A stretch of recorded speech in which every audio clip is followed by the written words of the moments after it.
บ่รออีแม่อีพ่อปั้นบ่ถึกงามดังหักพอปานเลข3เนื้อตัวก็ดำคือมือบังไฟไปล้มผู้สาวแต่เขาก็หันหลังใส่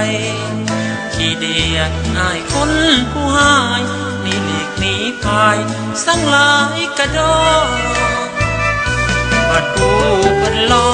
จังแม่นเพิ่นออกเพิ่นหักเพิ่นหอมที่เลอย่างอายต้องยอมบ่มีไผตอมเหมือนหน้านายนี้เลือกเกิดบ่ได้เพิ่นปั้นมาให้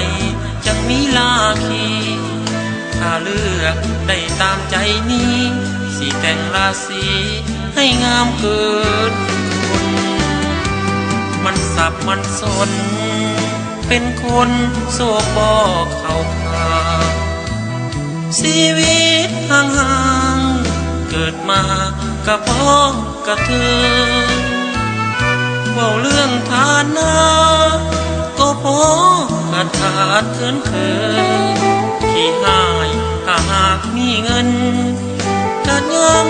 สิพอซอยใดอย่าเฝ้าเปิดนายอย่าเฝ้าหนีไกลอายเลยผู้สาวถ้าหากคนรอเอาบัดน้องซึมเศร้ายังสิซอยไว้ประสิมาโง่คนหูบ่หลอกนี่เด้สามไว้อยากให้หูว่าในดวงใจยังปอดยังใสหักไผก็เป็น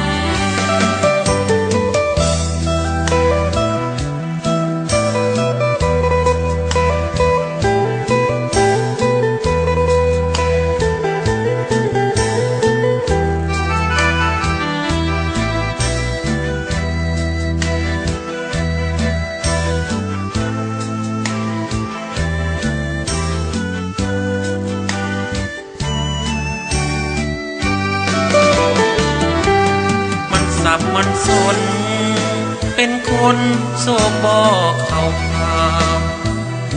ชีวิตห่างๆเกิดมากับพ่อกับเธอเว้าเรื่องฐานะก็พอกระถาดเขินขี้หายถ้าหากมีเงินก็ยังสิพอซอยใดอย่าเฝ้าเปิดนายอย่าเฝ้าหนีไกลอายเลยผู้สาวถ้าคนรอเอาบัดน้องซึมเศร้ายังสิซอยไว้